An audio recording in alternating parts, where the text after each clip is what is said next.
وابتغاء تأویل وما یعلم تأویلہ الا اللہ، اللہ جانتا ہے۔ والراسخون فی العلم، احناف کے نزدیک یہاں سے نئی بات شروع ہو رہی ہے۔ والراسخون فی العلم یقولون آمنا بہ، مضبوط علم والے علماء بھی کہتے ہیں ہم ایمان لاتے ہیں، اس کی جو بھی مراد، اس کا جو بھی مصداق ہو، تفصیل ہمارے علم میں نہیں، نہ ہمیں اس میں پڑھنے کا حکم دیا گیا، اور اگر ہم چل بھی پڑھیں تو معلوم کر سکتے نہیں۔ جسے اللہ چھپا دے اسے کون سامنے لا سکتا ہے، اور جسے اللہ سامنے لے آئے اسے کون چھپا سکتا ہے۔ اگرچہ قرآن میں مقطعات بھی ہیں، متشابہات بھی ہیں، مقطعات میں تو کسی کا حصہ نہیں، نہ معنی میں نہ مراد میں، دونوں غیر معلوم۔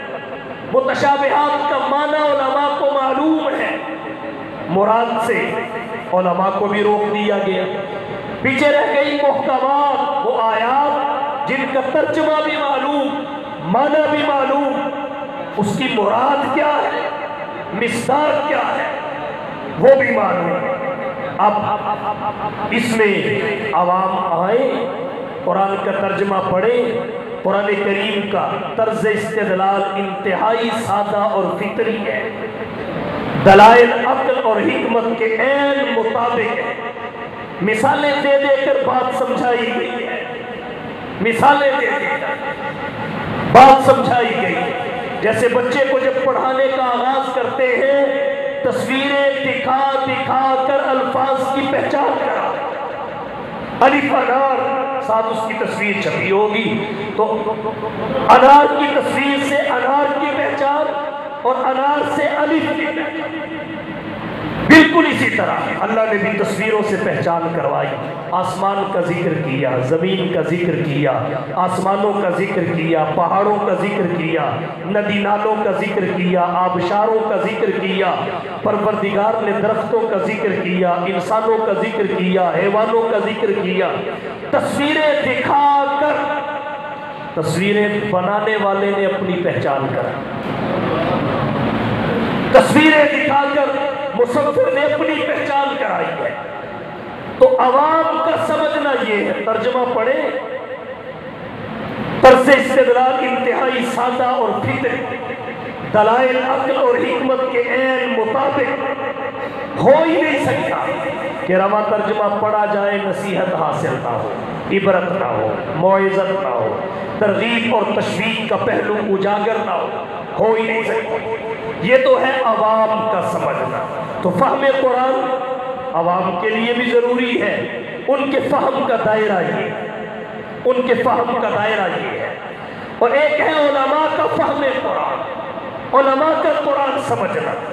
وہ کیا ہے کہ قرآن کریم کے الفاظ کے معانی کے گہرے سمندر میں غوطہ لگائیں، معانی کے گہرے سمندر میں غوطہ لگائیں، صرفی تحقیق، نحوی تحقیق، احکام کی علتیں، پھر استنباط اور استخراج، نتائج، یہ ہے علماء کا قرآن کو سمجھنا۔ تو جب عوام اپنے دائرے سے نکل کر علماء کے دائرے میں داخل ہونا چاہے گی اور علماء والا پروٹوکول بغیر تحصیل علم کے تقاضے پورے کیے لینا چاہے گی تو پھر گمراہی کا دروازہ۔ لکل فن رجال، تو عوام کے لیے سمجھنا بھی ضروری ہے، قرآن کا فہم اور سمجھنا علماء کے لیے بھی ضروری ہے۔ عوام کے فہم کا دائرہ اور ہے، علماء کے فہم کا دائرہ اور ہے۔ عوام کو اپنے دائرے میں رہ کر فہم قرآن کا فریضہ ادا کرتے وقت علماء سے بے نیاز نہیں ہونا چاہیے۔ اپنے دائرے میں رہ کر فہم قرآن کا فریضہ ادا کرتے وقت علماء اور تفسیر کا علم رکھنے والے ماہرین سے بے نیاز نہیں ہونا چاہیے۔ ہمارے آج کے زمانے میں یہ بڑا مرض ہے، بڑی غلط فہمی ہے۔ لوگ سمجھتے ہیں مجھے عربی آتی ہے، مجھے عربی آتی ہے، عربی گرامر میں نے پڑھی ہوئی ہے، لٹریچر پر عبور ہے، تو اب براہ راست قرآن کے الفاظ کا جو معنی کی جو مراد اور مصداق میں سمجھوں گا وہی صحیح ہوگی۔ تو یہ کہاں لکھا ہے؟ جو یہ سمجھے گا حقیقت میں بھی وہی ہو۔ آج کل متجددین لوگوں کی گمراہی میں کوئی کسر نہیں چھوڑی، کر رہے ہیں گمراہی۔ کیا ضرورت ہے علماء کے پاس جانے کی؟ کیا ضرورت ہے مدارس میں جانے کی؟ کیا ضرورت ہے دینی حلقوں میں جڑنے کی؟ آپ کے گھر میں اللہ کی کتاب ہے اور سب کچھ اللہ کی کتاب میں ہے، تو تجھے جانے کی کیا ضرورت ہے؟ یہ ایسے ہی سمجھے جیسے کوئی شخص یہ کہے دیکھیں بھائی ہر مرض کی دوائی میڈیکل سٹور میں ہے اور میڈیکل سٹور میرے پاس ہے، تو مجھے کسی میڈیکل سپیشلسٹ کے پاس جانے کی کیا ضرورت ہے؟ مجھے کسی سرجن کے پاس جانے کی کیا ضرورت ہے؟ ہر مرض کی دوائی میڈیکل سٹور میں، میڈیکل سٹور میرے پاس، تو مجھے جانے کی ضرورت نہیں ہے۔ خود ہی کبھی یہ کھا لی، کبھی یہ کھا لی، کبھی یہ کھا لی، خود ہی کھانے لگ جائے، بھلے کبھی فائدہ بھی ہو جائے لیکن زیادہ تر نقصان کا اندیشہ ہے۔ صحت آنے کی بجائے صحت کے جانے کے کبھی امکانات ہیں۔ تو بالکل ایسے ہی ہے، ایک بندہ کہے جی دیکھو ہر مسئلے کا حل قرآن میں ہے، چلو حدیث بھی ساتھ میں لا لو۔ بعض کہتے ہیں ہر مسئلے کا حل قرآن و حدیث میں ہے اور وہ میری الماری میں ہے، میرے گھر میں ہے، تو مجھے کسی عالم اور فقیہ کے پاس جانے کی کیا ضرورت ہے؟ مجھے کسی عالم اور فقیہ کے پاس جانے کی کیا ضرورت ہے؟ سب سے پہلی بات تو یہ سمجھے ہر مسئلے کا حل قرآن و حدیث میں، ہر مسئلے کا حل شریعت میں، اور شریعت فقط قرآن و حدیث کا نام نہیں ہے، شریعت نام 4 چیزوں کا ہے، جن میں پہلے نمبر پہ قرآن ہے، دوسرے نمبر پہ سنت اور حدیث ہے، تیسرے نمبر پر امت کا اجماع ہے، چوتھے نمبر پہ قیاس شرعی۔ ان چاروں میں سے کسی ایک سے جو بات ثابت ہو جائے اسے دین کی بات کہا جائے گا، اسے شریعت کی بات کہا جائے گا، اسے اسلام کی بات کہا جائے گا۔ تو یہ مطالبہ اور سوال کرنا ہی چھوڑ دیں، فلانے مسئلے کا حل قرآن و حدیث سے بتائیں، یہ کہا کریں فلانے مسئلے کا حل شریعت کی روشنی میں بتائیں، شریعت کی روشنی میں۔ اور شریعت 4 چیزوں کا نام ہے، قرآن، حدیث، امت کا اجماع اور قیاس۔ عام طور پہ جب استفتاء لکھتے ہیں اس میں یہی لکھا ہوتا ہے قرآن و حدیث سے جواب، تو جواب شریعت سے مانگے، اور شریعت میں صرف قرآن و حدیث نہیں ہے، شریعت میں 2 چیزیں اور ہیں۔ اگر ان 2 چیزوں کو قرآن و حدیث کے ساتھ ملایا جائے اور چاروں کو شریعت قرار دیا جائے گا، پھر تو یہ آیت الیوم اکملت لکم دینکم واتممت علیکم نعمتی ورضیت لکم الاسلام دینا عملا پوری اترے۔ اور اگر قرآن و حدیث کو ہی لے کے بیٹھ گئے، اجماع اور قیاس کا انکار کر دیا، تو پھر جو مسائل قرآن و حدیث کی روشنی سے حل نہیں ہو رہے، امت کے اجماع سے، قیاس سے حل ہو رہے ہیں، یا تو کہہ دو وہ شریعت کے مسئلے نہیں، اگر وہ شریعت کے نہیں تو شریعت کامل نہیں، اور اگر وہ بھی شریعت کے ہیں تو پھر شریعت 2 چیزوں میں بند نہیں، شریعت 4 چیزوں کا نام ہے۔ تو جیسے کوئی شخص یہ کہے کہ ہر مرض کی دوائی میڈیکل سٹور میں ہے اور وہ میرے پاس ہے، مجھے کسی ڈاکٹر کے پاس جانے کی کیا ضرورت ہے؟ یہ بندہ درست نہیں کہہ رہا۔ ایسے ہی وہ بندہ بھی درست نہیں کہہ رہا جو کہتا ہے جی ہر مسئلے کا حل قرآن و حدیث میں ہے، وہ میرے پاس ہے، مجھے مولانا کے پاس جانے کی کیا ضرورت ہے؟ تو جیسے ڈاکٹر یہ بتاتا ہے کہ بخار بھی کئی قسم کا ہوتا ہے، ہر بخار میں نہایا بھی نہیں جاتا اور ہر بخار میں نہانے سے دور بھی نہیں رہا جاتا، ہر بخار میں اے سی میں بھی نہیں بیٹھا جاتا اور ہر بخار میں اے سی سے دور بھی نہیں رہا جاتا۔ اسی طرح قرآن و حدیث میں مسائل بھی کئی قسم کے، کون سا ناسخ ہے، کون سا منسوخ ہے، کون سا زمانے کے لحاظ سے مقدم ہے، کون سا مؤخر ہے، اور عمل کس پہ کرنا ہے، یہ علماء ہی تو بتائیں گے۔ جیسے ڈاکٹر کے پاس نہ جا کے مریض من مانیہ کر کے جسمانی طور پہ کمزور ہو جاتا ہے، ایسے ہی عالم کے پاس نہ جا کے طالب قرآن و سنت من مانیہ کر کے روحانی طور پہ کمزور ہو جاتا ہے۔ تو قرآن والوں سے سمجھے۔ تو جب عوام الناس اور غیر علماء فہم قرآن کے لیے اپنے دائرہ میں رہ کر جد و جہد کریں گے، کوشش کریں گے، تو تب بھی علماء اور اہل علم سے بے نیاز نہیں ہو سکتے۔ وہاں بھی قدم قدم پہ ضرورت پڑے گی، قدم قدم پہ ضرورت پڑے گی، اور اگر ان سے بے نیاز ہو گئے تو پھر کوئی غامدی بنے گا، کوئی انجینئر علی مرزا بنے گا، کوئی کہیں کسی گڑھے میں گرے گا، کوئی کسی گڑھے میں گرے گا۔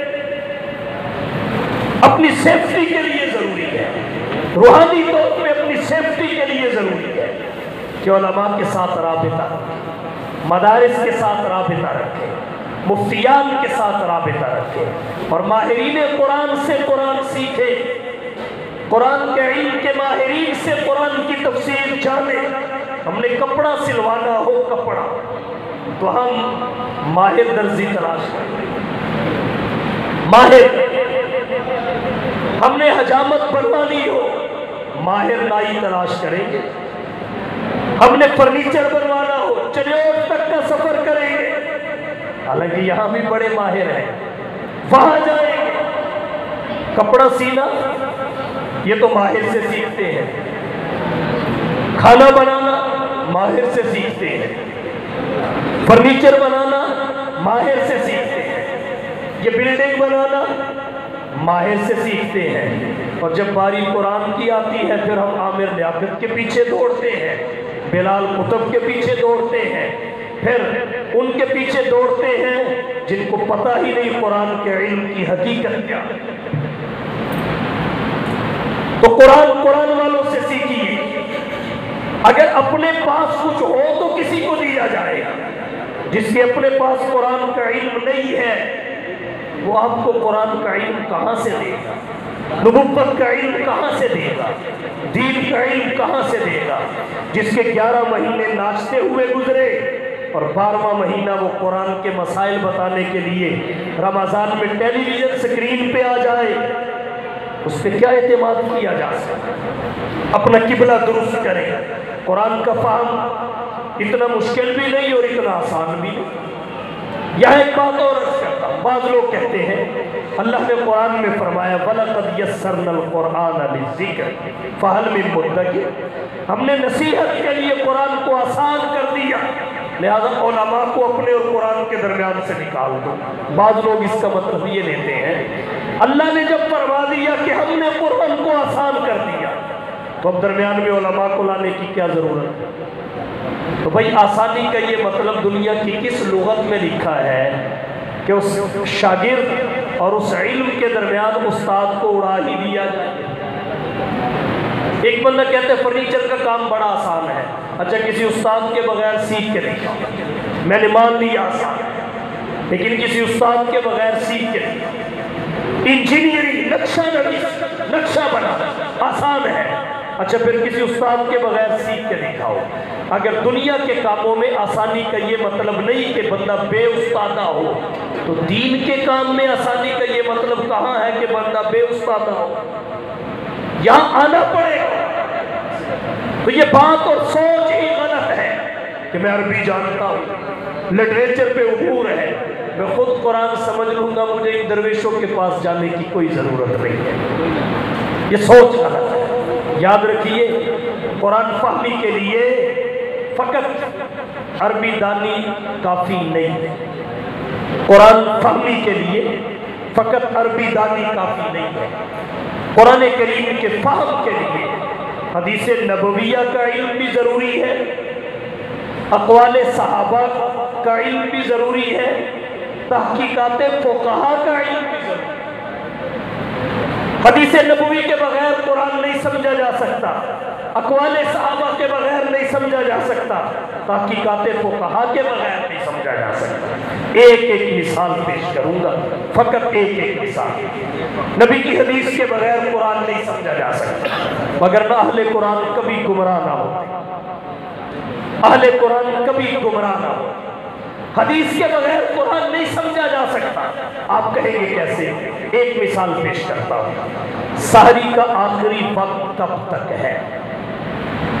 روزہ رکھنے والا جب سحری کرتا ہے تو سحری کا وقت کب ختم ہوتا ہے؟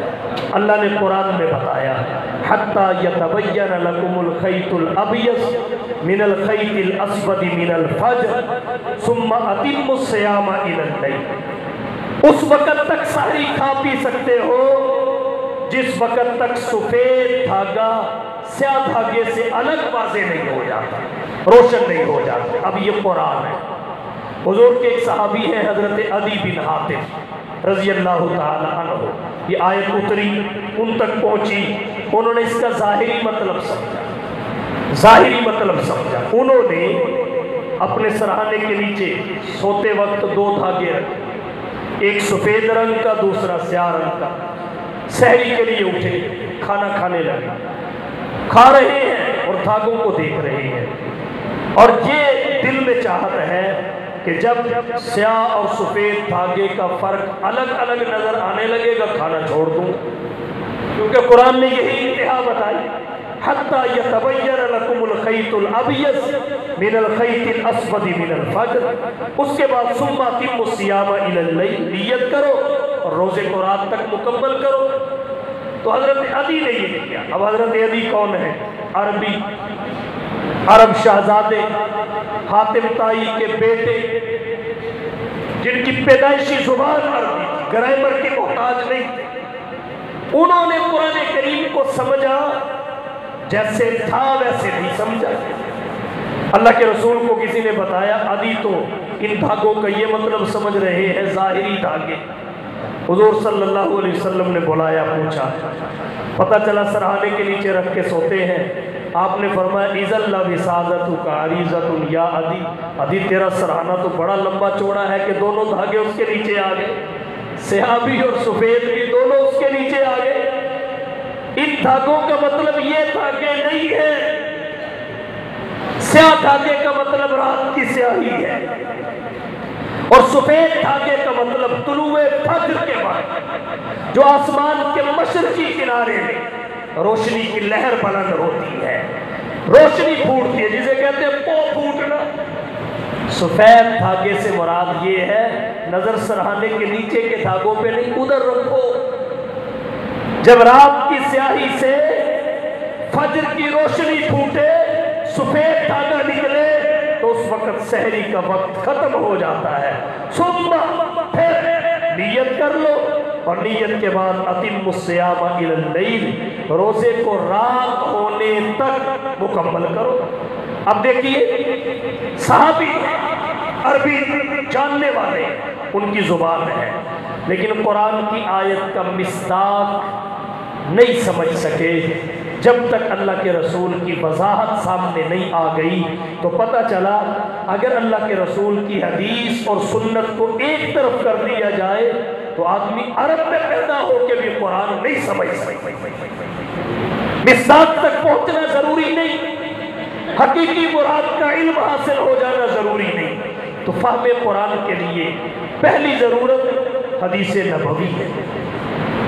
تو حدیث کا انکار کر کے قرآن نہیں سمجھا جا سکتا۔ اور دوسری ضرورت کیا ہے؟ صحابہ کا تعامل، صحابہ کے اقوال۔ کیوں؟ اس لیے کہ قرآن کریم کی کون سی آیت کس موقع پہ نازل ہوئی، پس منظر کیا ہے، یہ صحابہ کے علاوہ کوئی نہیں جانتا۔ انہوں نے بتایا تو دنیا نہیں جانتی۔ تو جیسے قرآن کے فہم کے لیے نبی کی حدیث کا علم ضروری ہے، ایسے ہی صحابہ کے اقوال اور تعامل بھی ضروری ہے۔ اس کی بھی ایک مثال ذکر کرتا ہوں۔ ایک مثال، حضرت ابوبکر صدیق رضی اللہ تعالیٰ عنہ کے زمانے خلافت میں کسی نے یہ آیت پڑھی، ان کی جو جد و جہد تھی، ان کی جو کاوش تھی، حضرت ابوبکر کی جو خدمات تھی، اور اس وقت کے جو حالات تھے، اس تناظر میں کسی نے یہ آیت پڑھی، یا ایھا الذین آمنوا علیکم انفسکم لا یضرکم من ضل اذا اہتدیتم الی اللہ مرجعکم جمیعا فینبئکم بما کنتم تعملون۔ اب اس آیت کا مطلب کیا بنتا ہے؟ یا ایھا الذین آمنوا، اے اہل ایمان، علیکم انفسکم، تم پر اپنی فکر لازم ہے، تم پہ اپنی فکر لازم ہے، کسی کے پیچھے دوڑنے کی کوئی ضرورت نہیں، اپنی فکر لازم ہے۔ لا یضرکم، اگر دنیا گمراہ ہو گئی تو پھر کیا ہوگا؟ اپنی فکر کر لی، کسی کی نہیں کی، کوئی گمراہ ہو گیا تو پھر کیا ہوگا؟ فرمایا لا یضرکم من ضل اذا اهتدیتم، جب تم ہدایت پہ ہو تو کسی کا گمراہ ہونا تمہیں کوئی ضرر نہیں پہنچائے گا۔ یہ آیت ہے۔ حضرت ابو بکر کے دور خلافت میں کسی نے پڑھ دی، جب ایک طرف مانعین زکوٰۃ کا فتنہ تھا اور اس کے خلاف بھی حضرت ابو بکر محاذ پہ تھے، ایک طرف منکرین ختم نبوت کا فتنہ تھا، اس کے خلاف بھی یمامہ کے میدان میں تھے، ایک طرف اور بغاوتیں تھیں، ان کے خلاف بھی برسر پیگار تھے، اندرونی بیرونی فتنوں کے سامنے ڈٹ کے کھڑے تھے۔ اس موقع پر اگر کوئی یہ آیت پڑھے، آپ کیا کر رہے ہیں؟ قرآن تو کہتا ہے یا ایھا الذین آمنوا علیکم انفسکم لا یضرکم من ضل اذا اهتدیتم، اپنا کام سیدھا رکھو، کوئی جو کرتا ہے کرے، تمہیں اس کا کوئی نقصان نہیں، یہی مطلب ہے۔ جب اس وقت یہ آیت کسی نے پڑھی، اس کا مطلب کیا ہے؟ یہ حضرت ابو بکر کی ساری محنت اور جد و جہد محل نظر ہے۔ امر بالمعروف اور نہی عن المنکر کا نظام کل عدم ہو جاتا۔ اگر حضرت ابو بکر کی وضاحت نہ آتی، اس موقع پر اس آیت کے پڑھنے کا یہ مطلب تھا، جب حضرت ابو بکر کو پتہ چلا فوراً کھڑے ہوئے اور لوگوں میں واضح کیا، سنو یہ آیت آج کے وقت کے لیے نہیں ہے، یہ آیت آج کے وقت کے لیے نہیں ہے، یہ اس وقت کے لیے ہے جب قرب قیامت کا زمانہ ہوگا، فتنوں کی کثرت ہوگی۔ مشکات میں روایت آتی ہے، بندہ صبح کو مومن ہوگا، شام کو کافر ہوگا، شام کو مومن ہوگا، صبح کو کافر ہوگا، صبح کو مسجد میں ہوگا، شام کو وہاں پہ ہوگا، فتنوں کی اتنی کثرت ہو، اس وقت ایک گھڑی ایسی آئے کہ واعظ اثر نہیں کرے گا، نصیحت اثر نہیں کرے گی۔ جب واعظ و نصیحت اپنی تاثیر کھو دے گی، دعوت و تبلیغ اپنی تاثیر ظاہری کھو دے گی، باطنی نہیں، تاثیر ظاہری، لوگوں میں کوئی تبدیلی نہیں آئے گی، اپنا ایمان بچانا مشکل ہو جائے گا، تو اس وقت کے لیے اللہ نے کہا، آج کے لیے نہیں، کہ جب اپنا ایمان بچانا مشکل ہو جائے۔ یا ایھا الذین آمنوا، اے اہل ایمان، علیکم انفسکم، اپنی فکر کرو۔ اور لوگ اپنا ایمان بچانے کے لیے اس زمانے میں بکریوں کے ریوڑ لے کر پہاڑوں کی چوٹیوں پہ چلے گئے، اپنا فکر کرو۔ لا یضرکم من ضل اذا اهتدیتم، کسی کی گمراہی تمہیں نقصان نہیں پہنچائے۔ تو حضرت ابو بکر نے فرمایا بھائی یہ آج کے لیے نہیں، آج منکرین زکوٰۃ کے خلاف ڈٹنا پڑے، آج منکرین ختم نبوت کے خلاف اٹھنا پڑے، آج لشکر اسامہ کو روانہ کرنا پڑے، آج کے فتنوں کا مقابلہ کرنا پڑے گا، آج کے لیے نہیں ہے۔ تو حضرت ابو بکر کا یہ قول اور وضاحت اگر نہ آتی تو بتائیے قرآن کریم کی اس آیت کا مطلب اور مفہوم ہمارے ہاں کیا ہو؟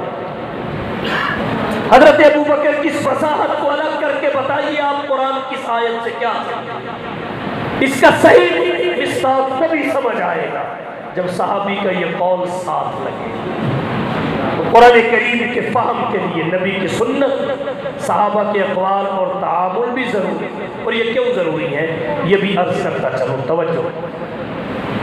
اللہ کا قرآن اصل الاصول ہے اور نبی کی سنت یہ قرآنی تعلیمات کا جز ہے، نبی کی سنت یہ قرآنی تعلیمات کا جز ہے۔ آپ کہیں گے کیسے؟ اللہ نے سورۃ الحشر میں فرمایا ما آتاکم الرسول فخذوہ وما نہاکم عنہ فانتہوا، جو تمہیں رسول دے لے لو، جس سے روکے رک جاؤ۔ اب اللہ کے رسول نے جو دیا اپنے قول کے ذریعے یا عمل کے ذریعے، اور صحابہ نے اس پہ عمل کر کے یہ بھی بتا دیا کہ یہ نبوت کے ساتھ مخصوص نہیں ہے، پوری امت کے لیے آپ فخذوا، اس کو لے لو، وما نہاکم عنہ، جس سے منع کیا فانتہوا، اس سے باز آ جاؤ۔ جب یہ اللہ کے قرآن کا حکم ہے تو اب نبی کا دیا ہوا، نبی کا قول، نبی کا فعل، نبی کی حدیث، نبی کی سنت، نبی کی شریعت، یہ قرآنی تعلیمات کا حصہ ہے۔ اور رہے صحابہ کے اقوال، وہ نبی کی تعلیمات کا جز ہے۔ آپ کہیں گے کیسے؟ اللہ کے نبی نے بھی تو آگے فرمایا ہے علیکم بسنتی وسنت الخلفاء الراشدین المہدیین۔ اللہ کے نبی نے بھی تو آگے فرمایا ہے اصحابی کالنجوم فبأیہم اقتدیتم اہتدیتم۔ تو نبی کی سنت قرآنی تعلیمات کا حصہ اور جز، اور صحابہ کے اقوال نبی کی تعلیمات کا حصہ اور جز۔ اس لیے یہ تینوں ایک دوسرے کے ساتھ جڑے ہوئے ہیں، تینوں ایک دوسرے سے بندھے ہوئے ہیں۔ اللہ کا قرآن حدیث نبوی کے بغیر نہیں سمجھا جا سکتا۔ قرآن اور حدیث نبوی صحابہ کے اقوال اور تحقیقات فقہا سے بے نیاز ہو کے کبھی نہیں سمجھے جا سکتے۔ آخری بات عرض کرتا ہوں، توجہ، فقہا کی تحقیقات پہ اعتماد بھی ضروری ہے قرآن کے مصداق مراد تک پہنچنے کے لیے۔ امام محمد بن ادریس شافعی رحمہ اللہ سے کسی نے سوال کیا، کیا تو احرام میں، حرم میں بھیڑ مارنا جائز ہے؟ بھیڑ مارنا، انہوں نے کہا جی جائز ہے۔ بندے نے کہا قرآن و حدیث سے دکھاؤ، انہوں نے کہا دکھا دیتا ہوں۔ کہا ہم نے پڑھا ہے، آپ کیسے دکھا دیں؟ صبر تو کرو، دکھا دیتا ہوں۔ اللہ نے قرآن میں کیا کہا؟ ما آتاکم الرسول فخذوہ وما نہاکم عنہ فانتہوا، جو رسول دے لے لو۔ رسول نے دیا علیکم بسنتی وسنت الخلفاء الراشدین المہدی۔ قرآن نے کہا جو رسول دے لے لو، اور رسول نے کیا دیا؟ اپنی سنت کے ساتھ خلفائے راشدین کی سنت کو مضبوطی سے تھامنا۔ علیکم بسنتی وسنت الخلفاء الراشدین المہدیین۔ اب بتاؤ حضرت عمر خلفائے راشدین میں سے تھے کہ نہیں؟ کہنے لگا تھے۔ کہا بس حضرت عمر سے جب مسئلہ پوچھا گیا نا کہ اس حالت میں بھیڑ مارنے کا کیا حکم تھا، انہوں نے کہا جائز ہے۔ تو حضرت عمر نے فرمایا بھیڑ مارنا جائز، وہ خلیفہ راشد ہے، اور خلیفہ راشد کی اتباع کا حکم نبی نے دیا، تو اس کی اتباع یہ سنت کی اتباع ہے، اور سنت کی اتباع کا حکم قرآن نے دیا، سنت کی اتباع قرآن کی اتباع ہے۔ تو صحابی اور خلیفہ راشد کا قول یہ نبوی تعلیمات کا حصہ، نبوی تعلیمات قرآنی تعلیمات کا حصہ، اور یہ جوڑ پیدا کرنا فقہا کا خاصہ ہے۔ اس لیے اگر فقہ نہ ہو، تحقیقات فقہا سے بندہ بے نیاز ہو جائے تو ترتیب اور سیٹنگ سے محروم ہو جاتا ہے۔ جب یہ محرومی آ جائے تو استدلال اور استنباط سے بہت دور نکل جاتا ہے۔ اس لیے قرآن کریم محض عربی کے بل بوتے پہ نہ سمجھے، عربی کے بل اگر عربی کافی ہوتی، عربی کافی ہوتی، عرب عربی تھے، سمجھ لیتے۔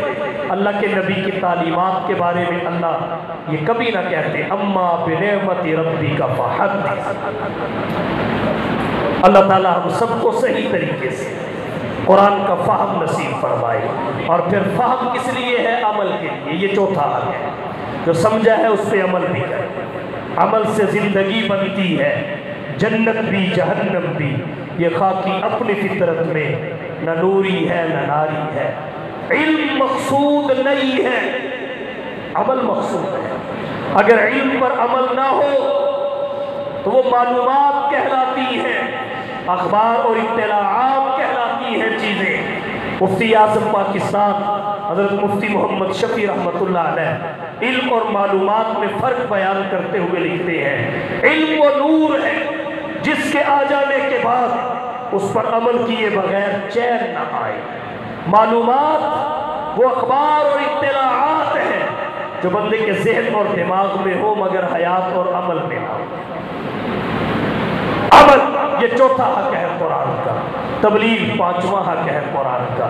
بھائی جس پہ عمل کر رہے ہیں قرآن کی تعلیم سمجھ کے، ظاہر ہے وہ اپنانے کی چیز ہے، اس میں فائدہ ہے، تو پھر فائدہ بندہ اکیلا نہ اٹھائے، باقیوں کو بھی اکیلا نہ اٹھائے، باقیوں کو بھی شریک کرے، اور باقیوں کو شریک کرنے کی جد و جہد کو تبلیغ کہتے ہیں۔ یہ تبلیغ قرآن کا پانچواں حق ہے۔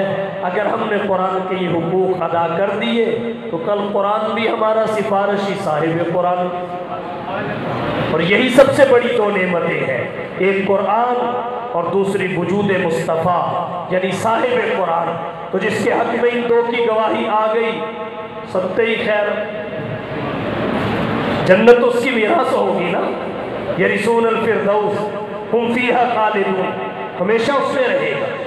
ان الذین آمنوا وعملوا الصالحات کانت لہم جنات الفردوس نزلا خالدین فیہا لا یبغون عنہا حولا۔ اور اگر ان میں سے کوئی ایک بھی مقابلے میں کھڑا ہو گیا، ایک لمحے کے لیے سوچئے پھر ہماری جگہ کہاں، پھر ہماری جگہ کہاں؟ تو آج وقت ہے ہم قرآن کے حقوق پہچانیں اور ان کی ادائیگی کی فکر بھی ہمیں دامنگیر ہو، ادا بھی کریں، تاکہ کل قرآن بھی ہمارا سفارشی ہو، صاحب قرآن بھی ہمارے سفارشی ہو۔ اس لیے صاحب قرآن کے حقوق سمجھنا اور ادا کرنا بھی ضروری ہے، قرآن کے حقوق سمجھنا اور ادا کرنا بھی ضروری ہے۔ یہی ہے وہ کتاب حق جسے قرآن کہتے ہیں، یہی ہے وہ کتاب حق جسے قرآن کہتے ہیں، جسے فرقان کہتے ہیں، جسے برہان کہتے ہیں۔ یہی ہے وہ کہ جس کا منتظر سارا زمانہ تھا، رسولوں کی زباں پر جس کا نغمہ تھا، ترانہ تھا۔ تعارف یہ کراتی ہے خدا بند تعالیٰ کا، رسولوں کا، قیامت کا، حبیب حق تعالیٰ کا۔ نہ کچھ تحریف کا خطرہ، نہ خدشہ کچھ خیانت کا، خدائے پاک خود ضامن ہے اس کی حفاظت کا۔ اسی نے بھید کھولا ہے نبوت کا، خلافت کا، اسی نے راز بتلایا ہے قوموں کی امامت کا۔ وآخر دعوانا ان الحمدللہ۔